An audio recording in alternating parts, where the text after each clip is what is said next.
దేవుని ప్రశస్త నామానికి మహిమ కలుగును గాక. అందరికి కూడా ప్రభు పేట వందనాలు. సహోదరి సహోదరుడా, ఈరోజు కొద్ది క్షణాలు దేవుని వాక్యాన్ని ధ్యానం చేసుకుందాం.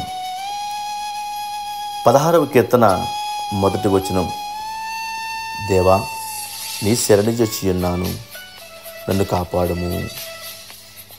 ఇక్కడ కీర్తనకారుడు అంటున్నాడు, సహోదరి సహోదరుడా, నేను నీ శరణిజొచ్చి ఉన్నాను, నన్ను కాపాడము. అంటే శరణిజొచ్చి ఉండడం అంటే దేవుని మీద ఆనుకోవడం, దేవుణ్ణి ఆశ్రయించడం, సంపూర్ణంగా దేవుని శరణం అనే మాటకి అర్థం ఏంటంటే అన్నీ కోల్పోయిన తర్వాత, సమస్తాన్ని కోల్పోయిన తర్వాత దేవుని ఆశ్రయించడం. విరిగి నలిగిన హృదయాన్ని నీవు అలక్ష్యము చేయువాడవు కాదు. అంటే విరిగిపోయి నలిగిపోయిన హృదయాన్ని దేవుడు అలక్ష్యం చేయడు. ఎందుకంటే సహోదరి సహోదరుడా, సమస్తము ఎరిగిన జ్ఞాని దేవుడు. మనం ఏం చేస్తుంటామో తెలుసా?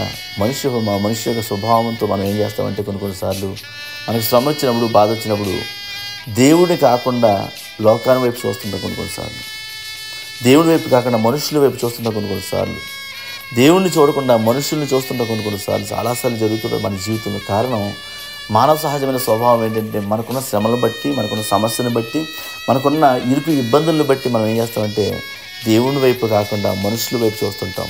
అదే చెప్తున్నాడు దేవుడు ఇక్కడ. దేవాని శరణిజొచ్చి ఉన్నాను. మనం దేవుణ్ణి శరణిజొచ్చి ఉండాలి. దేవుణ్ణి సంపూర్ణంగా విశ్వసించాలి, సంపూర్ణంగా ఆనుకోవాలి దేవుణ్ణి. శరణం అంటే మనం అనుకుంటే కనుక ఒక వృద్ధ శరణాలయం కానీ, అనాథ శరణాలయం కానీ, దాని అర్థం ఏంటంటే అన్నీ కోల్పోయిన వారు, సమస్తాన్ని కోల్పోయిన వారు, వారు శరణంగా ఉండడానికి, వారు ఆశ్రయంగా ఉండడానికి ఒక ఆశ్రయం కల్పించబడిన ఒక నివాసం. అలాగే దేవుడు మనకి శరణం అంటే దేవుడు మనకి నివాసంగా ఉన్నాడు. నివాసంగా ఉన్నాడు. నువ్వు ప్రార్థన చేయి, నువ్వు మొర్రపెట్టు, నేను నీకు ఉత్తరం ఇస్తాను. నువ్వు ప్రార్థన చేయి, నేను నీకు సమాధానం ఇస్తాను. ఎందుకు మనుషుల వైపు చూస్తావు? ఎందుకు నా లోకం వైపు చూస్తావు? ఎందుకు నరకు ప్రార్థన చేయకుండా, నన్ను ఆశ్రయించకుండా నువ్వు మనుషుల్ని ఎంతకాలం నువ్వు ఆశ్రయిస్తావు? ఎంతకాలం మనుషులతో నువ్వు ఉంటావు? కొన్నిసార్లు మనం మోసపోతూనే ఉంటాం మనుషుల ద్వారా. అది రక్త సంబంధికుల ద్వారా కావచ్చు, బంధువుల ద్వారా కావచ్చు, లేకపోతే స్నేహితుల ద్వారా కావచ్చు, అనేక మంది ద్వారా మనం మోసపోతూ ఉంటాం. అలా అని చెప్పేసి మనుషులతో సమాధానంగా ఉండొద్దు అని కాదు చెప్పేది దేవుడు. మనుషులతో సమాధానంగా ఉండాలి. ప్రతి ఒక్కరితో సమాధానంగా ఉండాలి. నీ స్నేహితులతో సమాధానంగా ఉండాలి, నీ కుటుంబంతో సమాధానంగా ఉండాలి, నీ రక్త సంబంధంతో సమాధానంగానే ఉండాలి. కానీ సమాధానంగా ఉన్నావు కదని చెప్పి ఆశ్రయించేలా ఉండకూడదు ఒకరిని. దేవుడు ఎప్పుడు కూడా ఒకరిని ఆశ్రయించేలా దేవుడు చెయ్యడు. ఎందుకంటే దేవుడు ఎన్నుకున్న ధన్యుడు, మనుష్యుడు ధన్యుడు అంట. దేవుడు ఎన్నుకున్న మనుష్యుడు ధన్యుడు. నిన్ను ఎన్నుకున్నాడు దేవుడు. ఉదాహరణకి సహోదరి సహోదరుడా, ఒక ఎమ్మెల్యే కానీ, లేదంటే ఒక మినిస్టర్ కానీ మన ప్రాంతానికి వచ్చి ఒకవేళ 1000 మంది వాళ్ళు అనుసరిస్తుంటారు, ఒక 100 మంది, అందరిలోని నిన్ను పేరు పెట్టి, అయ్యా పలానా నువ్వు ఇలా రా అన్నాడు అనుకో. సపోజ్ సీఎంఏ, చుట్టూ ఉన్నవారు నీకు ఎంత ఘనత, చుట్టూ ఉన్నవాళ్ళు అబ్బా సీఎంకి తెలుసు అంటే ఎంత గొప్పడు అనుకుంటున్నారు. అది లోకానుసారంగా.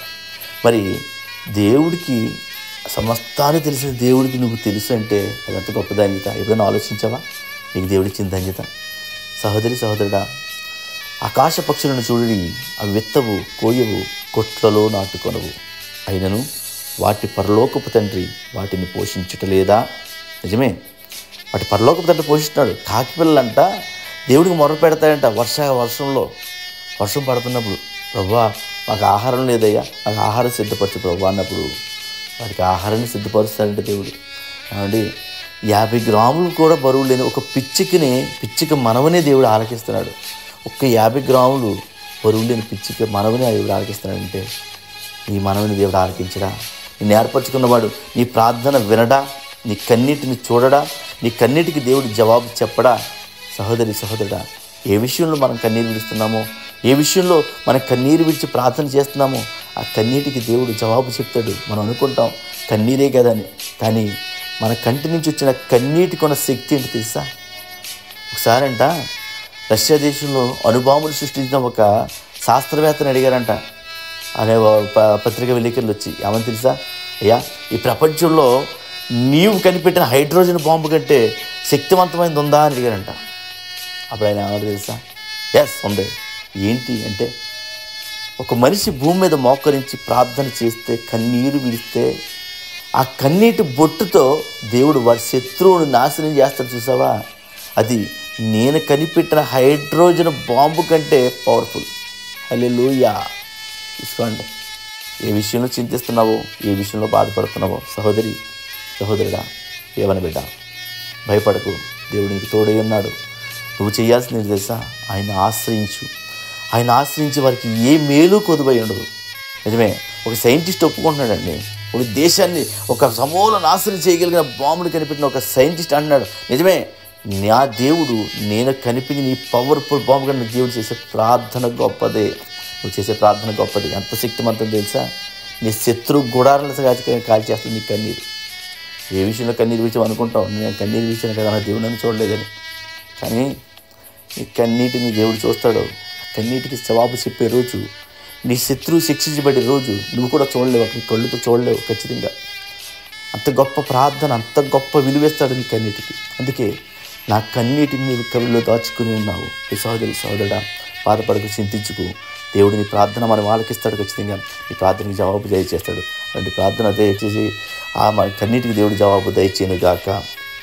ప్రార్థన చేసుకుంటూ దేవుడు ముగించుకుందాం. పరిశుద్ధుడైన మా దేవానికి వందనాలు. ఈ ఉదయకాల సమయంలో తండ్రి కూడి వచ్చిన బిడ్డలు జ్ఞాపకం చేసుకుంటే బిడ్డలు దీవించండి ప్రభా.